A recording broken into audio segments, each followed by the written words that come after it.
Everyone. My name is Janmijay and this is day 38th of my communication practice. And during the last few days, I was talking about the postscript of the book, which talks about other things associated with psychoanalysis and logotherapy. Before that, we have completed the part A and part B of the book, which was basically based on the author's experience on the concentration camp and the theories he has developed, which was later known as logotherapy. And in the postscript of the book, the author is talking about how the void in the human being can be filled even if they don't have the monetary benefit. They are engaged in something which gives their life a meaning. Means like a lot of folks he was talking about in the Europe as well as in US, where people were jobless or they don't have anything to do, and that is why there was some sort of void that was being created in them. And those with job also, they don't feel like what they are doing when they are like on their weekends, or not understanding things like how, and if they're underemployed as well, so that sort of thing lead to aggression in them as well. And then he was also talking about the people who were alcoholics, and that was also studied in several areas, both in Austria, in Vienna, as well as in US. And the results were similar, like why and what is the main cause of alcoholism. And not just alcoholism, any sort of drug abuse or anything which is basically intoxicating. And that sort of thing was basically related to a void in the human being, that is called the vacuum, the existential vacuum, which author talked about in the psychotherapy and logotherapy part. So in that cases, he actually advised the patient just to be engaged in public library, in public services, or in religious congregations. So that actually didn't give them that sort of monetary benefit, and the economic situation was still bad, because in our society as well, like if a person is unemployed, it means he's useless, and that sort of tag actually leads to more issues within the people, and their mental health is challenged, not just because they are jobless and because they don't have money or they are lacking in their economic and finance aspects, but rather that the tag was basically kind of a stimulant or a trigger, which actually sort of created some sort of mental imbalance in their mind because of the atmosphere where they are being tagged useless. So if the author basically advised them to be engaged in some sort of activity, they saw that the patient is basically more aligned with the masses, and there was no issues to be found except from the economic situation that he was in. So that was that. Now I'll start reading the remaining part of the book. I'll try to close this postscript, which is the case of for a tragic optimism, today. If not, then probably tomorrow would be the last session, and after that I'll have just one session where I'll talk about the entire book in general for like 10-20 minutes, just to sum up the learnings which I got from this book. And during this course I was emotional as well, reading some of the things which were not cruel but related to more deeply related to the human will to live. The fact remains that meaning and its perception, as seen from the logotherapeutic angle, is completely down to earth rather than afloat in the air or resident in an ivory tower. Sweepingly, I would allocate the cognition of meaning, of the personal meaning of concrete situation, midway between an aha experience along the lines of Karl Bohler's concept and a Gessort's perception, say along the lines of Max Wertheimer's theory. The perception of meaning differs from the classical concept of Gessort's perception insofar as the latter implies the sudden awareness of a figure or on a ground, whereas the perception of meaning, as I see it, more specifically boils down to becoming aware of possibility against the background of reality, or to express in plain words, to becoming aware of what can be done about a given situation.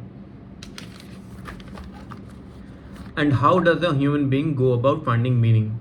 As Charlotte Bullard has stated, all we can do is study the lives of people who seem to have found their answers to the questions of what ultimately human life is about, as against those who have not. In addition to such a biographical approach, however, we may as well embark on a biological approach. Logotherapy conceives of conscience as a prompter which, if needs be, indicates the direction in which we have to move in a given life situation. In order to carry out such a task, conscience must apply a measuring stick to the situation one is confronted with, and this situation has to be evaluated in the light of a set criteria. In the light of a hierarchy of values, these values, however, cannot be espoused and adopted by on a conscious level. They are something that we are. They have crystallized in the course of the evolution of our species. They are founded on our biological past and are rooted in our biological depth. Konrad Lorenz might have had something similar in mind when he developed the concept of biological a priori. And when both of us recently discussed my own view on the biological foundation of a valuing process, he enthusiastically expressed his accord. In any case, if a pre-reflective axiological self-understanding exists, we may assume that it is ultimately anchored in our biological heritage. As logotherapy teaches, there are three main avenues on which one arrives at meaning in life. The first is by creating a work or by doing a deed. The second is by experiencing something or encountering someone. In other words, meaning can be found not only in work but also in love. Edith Weisskopf Joelson observed in this context that the therapeutic notion that experiencing can be valuable as achieving is therapeutic because it compensates for one-sided emphasis on the external world of achievement at the expense of the internal world of experience. This is one of the most important lines. I'll have to reread it. I'll just reread it.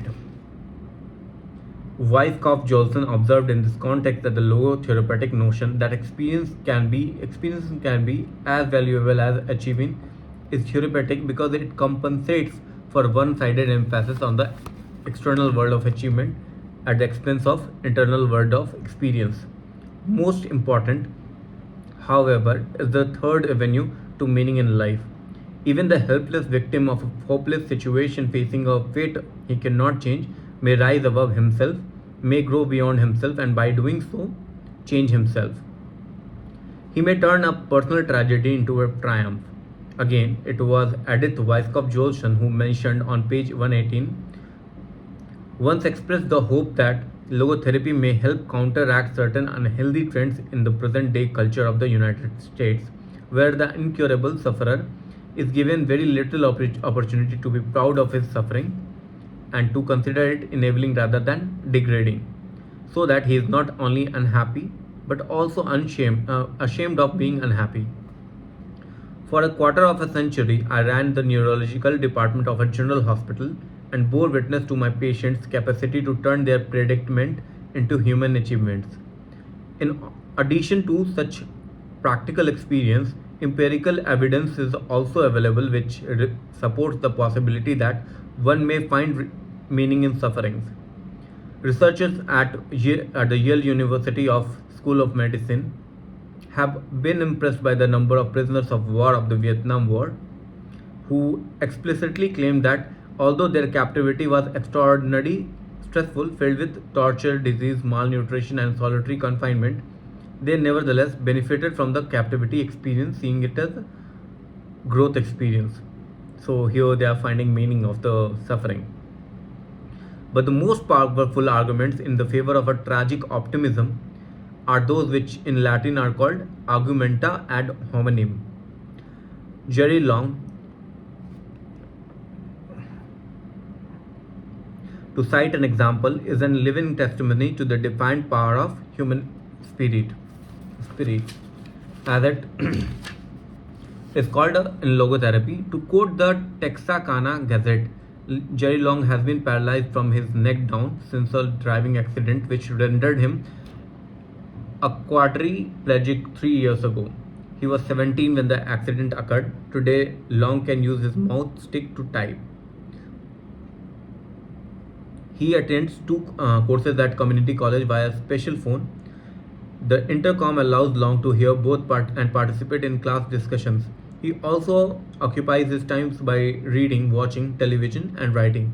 And in a letter I received from him, he writes, "I view my life as being abundant with purpose and meaning. The attitude that I adopted on that fateful day has become my personal credo for life. I broke my neck, it didn't break me. I am currently enrolled in my first psychology course in college. I believe that my handicap will only enhance my ability to help others. I know that without the suffering, the growth that I have achieved would have been impossible." Is this to say that suffering is indispensable to the discovery of meaning? In no way. I only insist that meaning is available in spite of, nay, even through suffering, provided as noted in part 2 of this book, that the suffering is unavoidable. If it is unavoidable, if it is avoidable, the meaning thing to do is to remove its cause. For unnecessary suffering is masochistic rather than heroic. If, on the other hand, one cannot change a situation that causes his suffering, he can still choose his attitude. Long had not chosen to break his neck, but he did decide not to let himself be broken by what had happened to him. As we see, the priority stays with the creatively changing the situation that causes us to suffer, but the superiority goes to the know how to suffer, if need be. There is a empirical evidence that literally the man in the street of the same opinion. Austrian public opinion posters recently reported that those held in highest esteem by most of the people interviewed are neither the great artists or nor the great scientist, neither the great statesman nor the sports figure, but those who mastered a hard lot with their heads held high. In turning to the second aspect of the tragic triad, namely guilt, I would like to depart from a theological concept that has always been fascinating to me. I refer to what it is called mysterium equitatis, iniquitatis, meaning, as I see it, that a crime in the final analysis remains inexplicable in as much as it cannot be truly fully forced back to biological, psychological, and or sociological factors. Today, totally explaining one's crime would be tantamount to explaining away his or her guilt, and to seeing her not a free and responsible human being, but a machine to be repaired. Even criminals themselves abhor this treatment and prefer to be held responsible for their deeds. For a convict serving his sentence in the Illinois penitentiary, I received a letter in which he deplored that the criminal never has a chance to explain himself. He offered a variety of excuses to choose from. Society is blamed, and in many instances,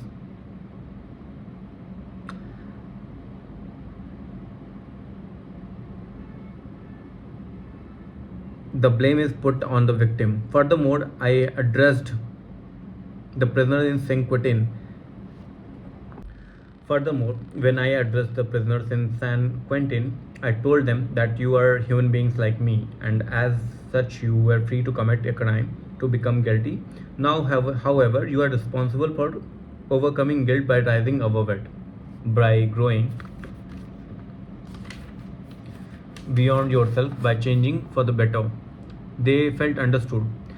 And from Frank E.W., an ex prisoner, I received a note which stated that he had started a logotherapy group for ex felons. We are 27 strong, and the newer ones are staying out of prison through the peer strength of those of us from the original group. Only one returned, and now he is now free. As for the concept of collective guilt, I personally think that it is totally unjustified to hold one person responsible for the behavior of another person or a collective of persons. Since the end of the World War II, I have not become weary of publicly arguing against the collective guilt concept. Sometimes, however, it takes a lot of didactic tricks to be detach people from their superstitions. An American woman once confronted with me with the reproach, "How can you still write some of your books in German? Adopt Hitler's language." In response, I asked her if she had knives in her kitchen. When she answered that she did, I acted dismayed and shocked and claiming, "How can you still use knives after so many killers have used them to stab and murder their victims?" She stopped objecting to my writing in books in German. The third aspect of the tragic triad concerns death, but it concerns life as well. For at any time, each of the moments of which life consists is dying, and that moment will never recur. And it is not this transitoriness a reminder that challenges us to make the most possible use of each moment of our lives? It certainly is, and hence my imperative: live as if you are living for the second time and had acted as wrongly the first time as you are about to act now. In fact, the opportunities to act properly, the potentialities to fulfill a meaning, are affected by irreversibility of our lives, but also the potentialities alone are so affected. For as soon as we have an opportunity and have actualized a potential meaning, we have done so once and for all. We have rescued it into the past wherein it has been safely delivered and deposited. In the past, nothing is irretrievably lost, but rather on the contrary, everything is irrevocably stored and treasured. To be sure, people tend to see only the scuffle feats of transitoriness, but overlook and forget the full granaries of the past into which they have brought the harvest of their lives, the deeds done, the loves loved, and last and not the least, the suffering they have gone through with courage and dignity. From this one, see that there is no reason to pity old people. Instead, young people should envy them. It is true that the old have no opportunities, no possibilities in the future, but they have more than that. Instead of possibilities in the future, they have realities in the past. The potentialities they have actualized, the meanings they have fulfilled, the values they have realized, and nothing and nobody can remove ever these assets of the past. In my view, in view of the possibility of finding meaning in suffering, life's meaning is an unconditional one, at least potentially. That unconditional meaning, however, is paralleled by unconditional unconditional value of each and every person. It is that which warrants the indelible quality of the dignity of man, just as life remains potentially meaningful under any conditions, even those which are most miserable. So too does the value of each and every person stay with him or her. It does not because it is based on the values that he or she has realized in the past, but it is contingent on the usefulness that he or she may or may not retain in the present. More specifically, this usefulness is usually defined in the terms of functioning for the benefit of the society. But today's society is characterized by achievement orientation, and consequently, it adores people who are successful and happy, and in particular, it adores the young. It virtually ignores the value of all those who are otherwise, and in doing so, blurs the decisive difference between being valuable in the sense of dignity and being valuable in the sense of usefulness. If one is not cognizant of this difference and holds that an individual's value stems only from his present usefulness, then believe me, one owes it only to personal inconsistency not to plead for euthanasia along the lines of Hitler's program, and that is to say, mercy of killing of all those who have lost their social usefulness, be it because of social old age, incurable illness, mental deterioration, or whatever handicap they may suffer. Confounding the dignity of man with mere usefulness arises from a perpetual conceptual confusion that in turn may be traced back to the contemporary nihilism transmitted on many an academic campus and many an analytical couch. Even in the setting of training analysis, such as indoctrination, may take place. Nihilism does not contend that there is nothing, but it states that everything is meaningless. And George A. Sargent was right when he promulgated the concept of learned meaninglessness. He himself remembered a therapist who said, George, you must realize that the world is a joke. There is no justice, everything is random. Only when you realize this, you will understand how silly it is to take yourself seriously. There is no grand purpose in the universe, it is just it is. There is no particular meaning in what decision you make today about how to act. One must not generalize such a criticism. In principle, training is indispensable, but if so, therapists should see their task as immunizing the trainee against nihilism rather than inoculating him with cynicism, that is, defense mechanism against their own nihilism. Logotherapists may even conform to some of the trainings and licensing requirements stipulated by other schools of psychotherapy. In other words, one may howl with wolves it need be, but when doing so, one should be, I would urge, a sheep in wolf's clothing.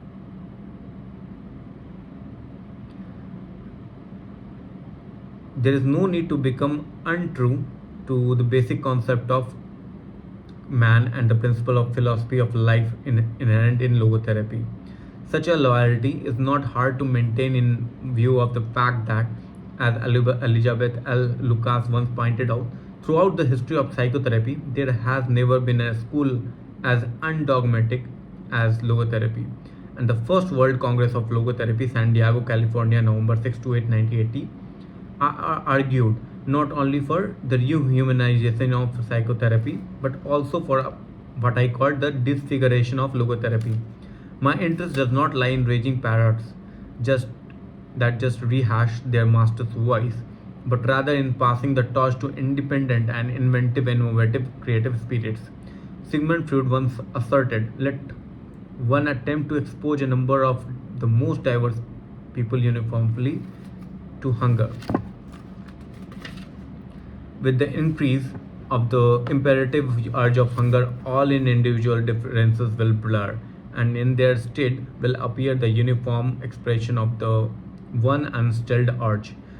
Thank heaven, Sigmund Freud was spared knowing the concentration camp from the inside. His subject lay on a couch designed in the plush style of Victorian culture, not in the filth of Auschwitz. There, the individual differences did not blur out, but on the contrary, people become more different. People unmask themselves, both the swine and the saints. And today, you need to no longer hesitate to use the word saints. Think of Father Maximilian Kolbe, who was starved and finally murdered by an injection of a carbolic acid at Auschwitz, and who in 1983 was canonized. You may prone to blame me for invoking examples that are exceptions to the rule. Said omnia praeclara tam difficilia quam rara sunt. But everything great is just as difficult to realize as it is rare to find. Reads the last sentence of the Ethics of Spinoza. You may, of course, ask whether we really need to refer to saints.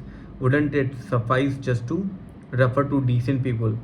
It is true that they form a minority. More than that, they always remain a minority. Yet I see therein the very challenge to join the minority, for the world is in a bad state, but everything will become still worse unless each of us does his best. So let's be alert in twofold sense. Since Auschwitz, we know that what man is capable of, and since Hiroshima, we know what is at stake. So that was day 37th of my communication practice. Was it day 38th? Maybe 37th. And here we completed this book, like the first part A, where concentration camp experiences was discussed, the second part which discussed about the logotherapy, and the third part where the author was basically diagnosing the logotherapy. And now in the next videos I'll be trying to summarize all my learnings, what I have learned, what were the good parts, and probably I'll dedicate either one or two videos. I was thinking about one, but probably two videos will be required. in doing this. So thank you for watching this. I'll see you in the next video. Bye.